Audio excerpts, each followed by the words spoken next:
सोचें जरा, 9 सितंबर 1980 की एक तूफानी रात, बहरुल काहिल की बेरहम लहरों के बीच एक बहुत बड़ा देवहैकल कार्गो जहाज अपना रास्ता बना रहा था। और फिर अचानक वो गायब हो गया। बस ऐसे ही, ना कोई इमरजेंसी कॉल, ना कोई मलबा, कुछ भी नहीं। तो आज हम उसी राज से पर्दा उठाने वाले हैं जो 2 दहाइयों तक समंदर की गहराइयों में दफन रहा। तो सबसे बड़ा सवाल यही है, आखिर यह हुआ कैसे? एक ऐसा जहाज जो टाइटैनिक से भी बड़ा था, जिसे एक स्टील का किला कहा जाता था, वो बगैर कोई निशान छोड़े कैसे गायब हो सकता है? तो आइए उसी रात में वापस चलते हैं। 9 सितंबर 1980। जहाज का नाम था एनवी डर्बीशायर और उसका सामना था टाइफून ऑर्किड से, जो कि कोई मामूली तूफान नहीं था। और जब हम कहते हैं बड़ा जहाज, तो हमारा मतलब वाकई बहुत बड़ा है। ये कोई आम कार्गो शिप नहीं था। टाइटैनिक का नाम तो सबने सुना है, ये उससे भी लंबा था। अपने अंदर 1.5 लाख टन से ज्यादा लोहा लादे हुए, तभी तो उसे स्टील का किला कहते थे। जरा उसकी ऊंचाई का तसव्वुर करें, एक 16 मंजिला इमारत के बराबर। ये जहाज बनाए इसलिए था कि दुनिया के बदतरीन समुद्री तूफानों का मुकाबला कर सके। इसे तो डूबना ही नहीं चाहिए था। इस जहाज का कैप्टन भी कोई नया नहीं था, बल्कि 20 साल का तजुर्बा रखता था। उसने एक आखिरी मामूल का पैगाम भेजा, बस अपनी लोकेशन बताई, और इसके बाद मुकम्मल खामोशी। जहाज से फिर कभी कोई राब्ता नहीं हुआ। तो जब जहाज गायब हो गया, तो उसके बाद जो कुछ हुआ, खास तौर पर सरकारी सतह पर, वो अमले के घर वालों के लिए एक और सदमे से कम नहीं था। आप यकीन करेंगे कि जहाज से आखिरी राब्ते के पूरे 6 दिन बाद जाकर कोई तलाशी मुहिम शुरू हुई, और फिर सिर्फ 6 दिन की तलाश के बाद ऑपरेशन बंद। नतीजा क्या निकला? बस ये कि जहाज समुद्र में खो गया। केस खत्म, कोई सवाल नहीं, कोई तफ्तीश नहीं। जाहिर है, अमले के घर वालों के लिए ये जवाब काफी नहीं था। उन्हें साफ लग रहा था कि कुछ गड़बड़ है।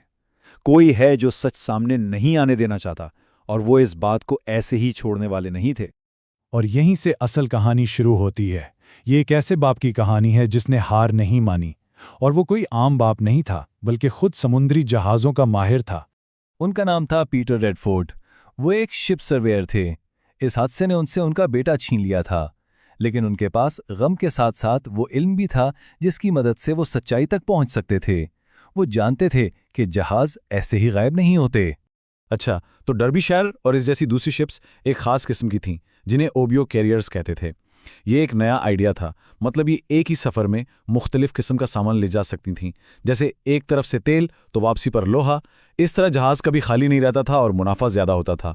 लेकिन इस नए डिज़ाइन का एक मतलब ये भी था कि जहाज़ के ढांचे पर बहुत ज़्यादा और मुख्तलिफ किस्म का दबाव पड़ता था। तो पीटर ने जब अपनी तहकीक शुरू की, तो एक के बाद एक चौंका देने वाली बातें सामने आने लगीं। उसे पता चला कि डर्बीशायर की एक सिस्टर शिप, यानी बिल्कुल उसी डिज़ाइन के एक और जहाज़, टाइन ब्रिज, समंदर में डूबते डूबते बची थी, क्योंकि उसके ढांचे में दरारें आ गई थीं। और बात यहीं खत्म नहीं हुई। उसे मालूम हुआ कि डर्बीशायर समेत तमाम 6 सिस्टर शिप्स में ठीक उसी एक जगह पर दरारें पड़ रही थीं, और उन सबको चुपके से मरम्मत किया जा रहा था। और सबसे बड़ी बात, ये जहाज़ अपने असल मंजूरशुदा डिज़ाइन के मुताबिक बने ही नहीं थे। अब पीटर के पास ठोस सबूत थे, लेकिन ये तो लड़ाई का आगाज था। ये एक ऐसी जंग थी जो 1 दिन 2 दिन नहीं, बल्कि दहाइयों तक चलनी थी, और उसकी वजह थी सरकारी बेहिसी। पीटर ये सारे सबूत लेकर हुक्काम के पास गया, लेकिन जवाब क्या मिला? एक दीवार। उन्होंने साफ कह दिया कि केस बंद हो चुका है और अब इसे दोबारा नहीं खोला जाएगा, बस। मगर सच्चाई ज्यादा देर छुप नहीं सकती। 1986 में एक और सिस्टर शिप, कोलोन ब्रिज, बिल्कुल इन्हीं वजूहात की बिना पर डूब गई। इस बार हुकूमत पर दबाव पड़ा और उन्हें एक और तहकीक करवानी पड़ी। लेकिन क्या हुआ? एक बार फिर पीटर के सबूतों को नजरअंदाज कर दिया गया, और नतीजा फिर वही कि तूफान बहुत शदीद था। 2 बार सरकारी तौर पर मायूस होने के बाद उन खानदानों ने एक नाकाबिले यकीन फैसला किया। उन्होंने कहा, अगर हुकूमत सच नहीं ढूंढेगी तो हम खुद ढूंढेंगे। और 1994 में उन्होंने मिलकर खुद पैसे जमा किए ताकि 14 साल बाद समंदर की तह में डर्बीशायर को तलाश किया जा सके। और फिर वो हुआ जिसकी किसी को उम्मीद नहीं थी। जो काम बड़ी बड़ी एजेंसियां और हुकूमतें सालों में ना कर सकें, वो उन लोगों के अपने मिशन ने कर दिखाया। आखिरकार समुंदर की गहराइयों में छुपा मलबा मिल गया, और उसके साथ ही सारे जवाब भी। और सबसे हैरानकुन बात क्या थी? 14 साल के इंतजार के बाद जब ये प्राइवेट सर्च शुरू हुई, तो सिर्फ 23 घंटों के अंदर अंदर उन्हें जहाज का मलबा मिल गया, समुंदर की सतह से 4 किलोमीटर नीचे। ये वो लम्हा था जब सच्चाई का दरवाजा खुलने वाला था। जब मलबे की जांच की गई तो तबाही की पूरी कहानी एक एक करके सामने आ गई, और ये सब शुरू हुआ एक छोटी सी चीज से, जहाज के अगले हिस्से में एक स्टोर का दरवाज़ा। वो ठीक से बना ही नहीं था और तूफान में टूट गया। पानी अंदर भरना शुरू हुआ, जिसके वजन से जहाज का अगला हिस्सा नीचे झुक गया। जब वो झुका तो डेक पर मौजूद हवा के पाइप यानी वेंटिलेटर्स पानी में डूबकर टूट गए और पानी मशीनरी तक पहुंच गया। और फिर आई एक बहुत बड़ी फैसलाकुन लहर। इसने झुके हुए अगले हिस्से पर टकराकर कार्गो के कमजोर ढक्कन यानी हैच कोर को तोड़ डाला। बस उसके बाद सब कुछ मिनटों का खेल था। पानी तेजी से कार्गो होल्ड्स में भरा और वो देवहेकल जहाज चंद ही लम्हों में समंदर की गहराइयों में समा गए। तो आखिर में क्या हुआ? इन खानदानों की 20 साल लंबी लड़ाई सिर्फ एक जहाज का सच सामने लाने के लिए नहीं थी, इसका असर पूरी की पूरी शिपिंग इंडस्ट्री पर पड़ा। और फाइनल रिपोर्ट में जो बात सामने आई वो भी बहुत अहम थी।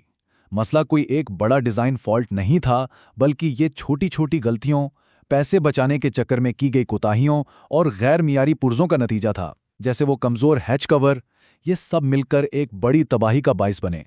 इस एक केस ने शिपिंग की पूरी दुनिया को हमेशा के लिए बदल दिया। जहाज़ों के डिज़ाइन के मेयार को असर-ए-नौ देखा गया।